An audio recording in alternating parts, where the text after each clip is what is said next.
Est-ce que la vie à Dubaï est faite pour toi? C'est une vraie question et je vais pas te mentir, la réponse elle est pas si simple que ça, elle est pas si évidente parce que on voit plein de choses aujourd'hui sur les réseaux sociaux, sur Instagram, sur TikTok, de personnes qui vantent les mérites de Dubaï, pour certains sans même n'y avoir jamais été ou simplement été 1 ou 2 semaines en vacances et qui ne vivent pas réellement ici. Donc voilà, évidemment à Dubaï, il y a des belles voitures, il y a des tours, il y a plein de luxe, il y a voilà, des plages, tout ce que vous voulez, mais Dubaï c'est pas que ça et ce qu'il faut savoir c'est est-ce que Dubaï est réellement compatible avec la vie que vous voulez avoir. Dans cette vidéo, je vais te parler de ce que moi j'ai vraiment vécu, des choses qui sont vraiment géniales, mais aussi des choses qu'on ne dit pas. Donc l'idée c'est ni de te vendre du rêve, ni de démonter Dubaï pour le plaisir, mais de te dire la réalité sur ce qui se passe ici. Donc on va parler de travail, de liberté, de possibilités, mais aussi de contraintes, de solitude, pour que tu puisses te projeter au mieux. Parce que la carte postale est très belle, mais il faut voir aussi ce qu'il y a derrière.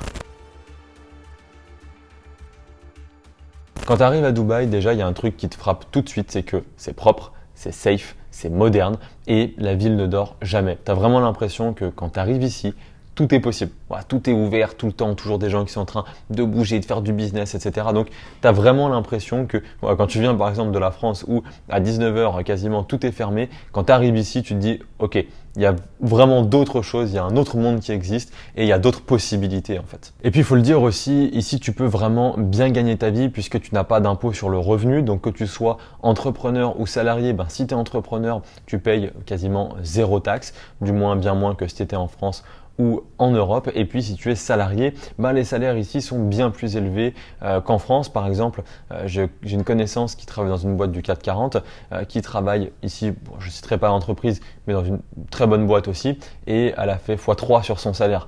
Donc juste parce qu'il n'y a pas de charge salariale, patronale, machin, tout ça. Et donc du coup, les entreprises peuvent rémunérer en conséquence bien beaucoup mieux leurs salariés. Et la preuve, c'est que ça marche puisqu'ici, tu rencontres des gens qui sont venus de partout dans le monde, de n'importe quelle nationalité, des Espagnols, des Argentins, des Colombiens, des Italiens, des Anglais, des Américains, des Allemands, des Thaïlandais, tout ce que vous voulez. Toutes les nationalités sont représentées ici et sont tous venus chercher une chose, c'est une meilleure qualité de vie, un meilleur salaire, une ville qui est safe pour l'éducation et leurs enfants. Bref, ici, l'émulation est réelle. Et puis, il y a aussi un énorme confort de vie. Il faut le dire, les services sont hyper rapides. On est ensoleillé toute l'année. La sécurité est omniprésente. Bref, si tu es ici et que tu as l'âme d'un bosseur, tu as vraiment cette sensation que tu peux construire quelque chose de grand.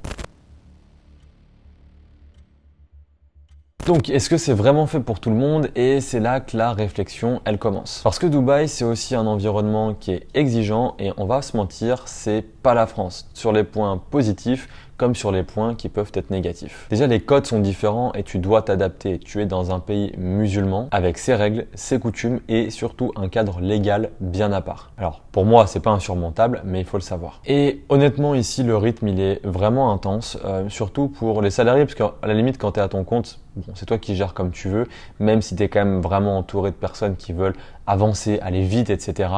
Donc, dans les deux cas, le rythme, il est vraiment intense et il faut vraiment être prêt à ça parce que en fait, il n'y a pas de place pour l'attentisme. Tout va vite, les gens ils viennent bosser, ils viennent créer et surtout ils viennent grandir. Et puis il y a aussi une chose dont il faut parler, c'est la solitude. Parce que quand tu quittes ton pays, quand tu quittes ta famille, quand tu quittes tous tes repères, tes amis, etc., eh bien tu peux vite te sentir seul. Surtout si t'es pas extraverti, enfin voilà, t'as intérêt à te construire un réseau assez rapidement, puisque sinon tu peux vite tourner en rond et puis se faire des réelles amitiés ici. C'est pas forcément le plus simple, mais on y reviendra juste après. Donc on parle souvent du soleil de Dubaï, comme quoi on a 365 jours de soleil par an, ce qui est la réalité. Et ça, c'est vraiment cool, c'est un kiff total.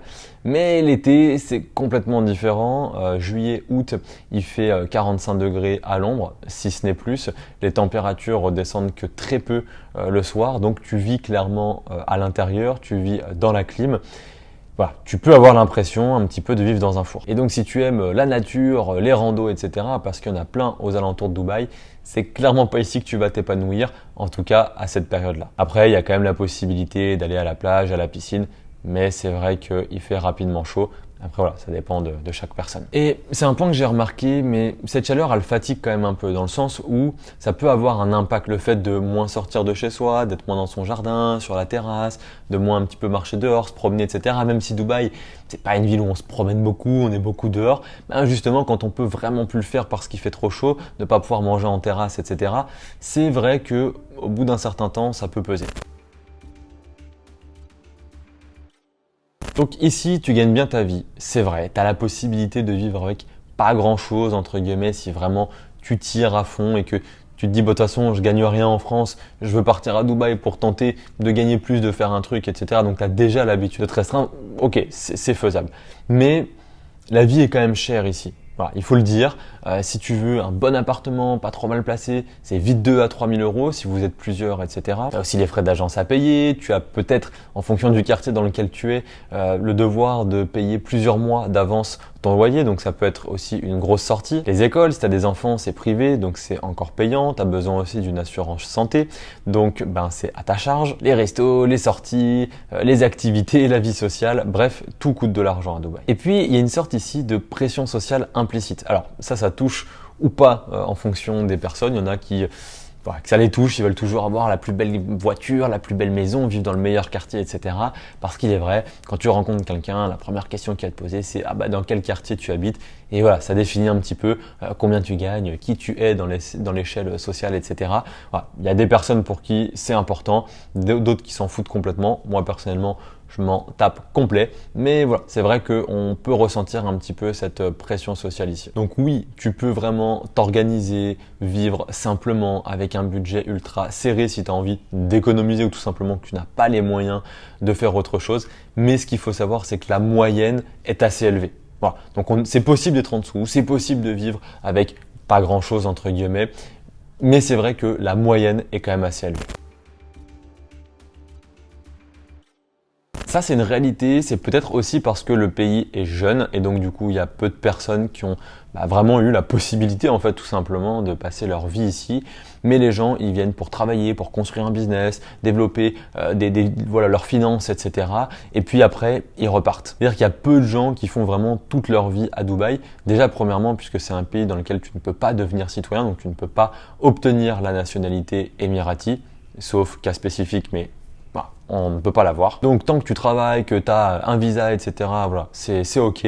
Mais si c'est plus le cas, eh bien il va falloir que tu quittes le territoire. Tu peux pas par exemple faire des enfants en te disant qu'ils vont avoir la nationalité locale. Enfin bref, c'est pas le même contrat en fait. Voilà. Tu viens pas ici vraiment pour t'implémenter, tu viens ici pour construire. C'est un tremplin Dubaï. Alors attention, ce que je dis là, c'est pas un cas pour tout le monde. C'est une majorité de personnes qui se servent de Dubaï comme un tremplin, voilà, pour après avoir de l'argent et puis peut-être revenir dans leur pays d'origine en ayant plus de sécurité, en vivant dans les meilleurs quartiers, etc.